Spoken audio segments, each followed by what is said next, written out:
Welcome to TV triple on news. Miryalaguda పట్టణంలోని NSP camp ground లో గోడ కట్టాలని క్రీడాకారుల నిరసన. మిర్యాలగూడ పట్టణంలో ఎన్ఎస్పీ గ్రౌండ్ లో గత ప్రభుత్వంలో కేసీఆర్ మీటింగ్ జరిగిన దృష్ట్యా గోడను కూలగొట్టి స్టేజ్ పైకెక్కి ఎలక్షన్ ప్రచారం చేశారు. తర్వాత 2 సంవత్సరాలైనా గానీ ఈ గోడ నిర్మించలేదు. క్రీడాకారులు ఇబ్బంది పడుతున్నారు. క్రికెట్ క్రీడాకారులకు ఆ బాల్ వాహనదారులకు తగిలి ఇబ్బంది కలుగుతోంది. అలాగే గ్రౌండ్ లో మూత్రశాల లేవు, కనీస వసతులు లేవు. నిరసన వ్యక్తం చేసిన వారిలో క్రీడాకారులు, పాదచారులు, వివిధ సంఘాల నాయకులు ఉన్నారు.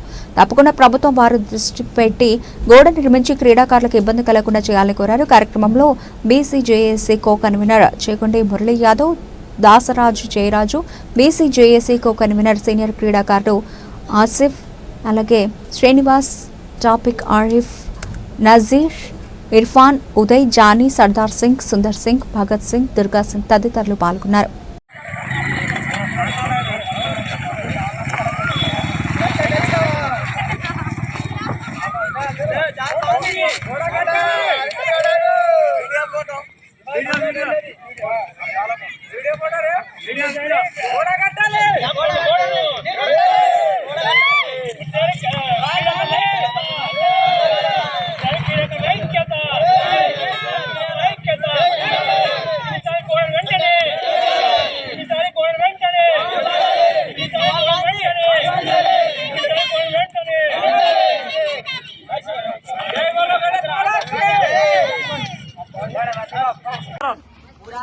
ఈరోజు మన మిర్యాలగూడ పట్టణంలో ఎన్ఎస్పీ క్యాంప్ గ్రౌండ్ లో ఈ యొక్క క్రీడాకారులు ఎవరైతే ఉన్నారో వారు చాలా ఇబ్బందులు పడుతున్నారు. క్యాంప్ గ్రౌండ్ లో ఆడుకుందామంటే ఈ ప్యాసింజర్స్ ఉన్నారో, వాహనదారులు ఎవరైతే ఉన్నారో ఈ గోడ ద్వారా ప్రవేశించి చాలా ఏదైతే ఉన్నదో ఇబ్బందులు కలుగుతున్నాయి. క్యాంప్ గ్రౌండ్ లో పాదచారులు గాని, క్రికెట్ క్రీడాకారులు గాని, మిగతా ఎవరైనా క్రీడాకారులకు చాలా ఇబ్బంది కలుగుతుంది. మొన్నటిదాకా కూడా దాదాపు సంవత్సరంన్నర క్రితం మేము కార్యక్రమం చేయడం జరిగింది, కానీ ఎక్కడ ఉపయోగం లేదు.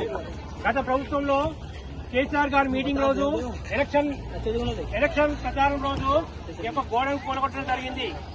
మరి ఎలక్షన్ ప్రచారం చేసుకోవడానికి స్టేజ్ మీదకి వాళ్ళు ప్రచారం చేసుకోవడం జరిగింది. సరే, పాస్ట్ ఈజ్ పాస్ట్. తర్వాత ఒక 10 అడుగులు లేదు గోడ. 10 అడుగులకు గోడ కూడా లేదు. 10 అడుగుల గోడ నిర్మించడానికి తప్పకుండా ఇక్కడ సహకారం అందిస్తా ఉన్నారు. పాదచారులు ఎవరైతే ఉన్నారో మేము కూడా సహకారం అందిస్తామని అంటున్నారు. గతంలో ఈ క్రీడాకారులు, క్రికెట్ ఆతిఫ్ గానీ, మోసిన్ బాయ్ గానీ, ఇంకా మిగతా వాళ్ళు పెద్దలు గానీ మున్సిపల్ కమిషనర్ వింటపత్రం ఇచ్చారు. ఎమ్మెల్యే గారు కూడా చెప్పారు. కానీ ఏదైతే ఈ గోడ ఇంకా నిర్మాణం జరగలేదు. ఇక్కడ వాలీబాల్ ప్లేయర్లు ఉన్నారు, కరాటే మాస్టర్స్ ఉన్నారు, క్రికెట్ క్రీడాకారులు ఉన్నారు, కబడ్డీ ప్లేయర్స్ ఉన్నారు, బాక్సర్స్ ఉన్నారు. వాళ్ళకందరికి కూడా ఇబ్బంది కలుగుతుంది. సుమారు ఇప్పుడు స్కూల్ స్టార్ట్ ఇప్పుడు సమ్మర్ అయితే అయిపోయింది. నా సాయంత్రం ఏ ఒక్క స్కూల్లో చూసినా గానీ గ్రౌండ్ లేదు పిల్లలు ఆడుకోవడానికి. కాబట్టి ఉదయం ఆడుకోవడానికి వస్తారు, సాయంత్రం ఆడుకోవడానికి వస్తారు. ఇందులో ఈ వాహనదారులకు ముఖ్యంగా తెలిసి తెలియక వాహనదారులు ప్రవేశించి ఈ క్రికెట్ బాల్ తగులుతుంది, మరి వాళ్ళకు ప్రమాదం జరుగుతుంది. దీనికి కారణం ఎవరవుతారు? రెస్పాన్సిబుల్ ఎవరు తీసుకుంటారు?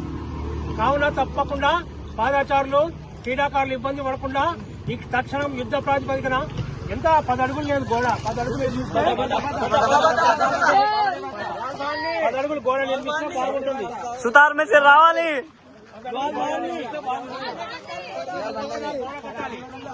కట్టాలి.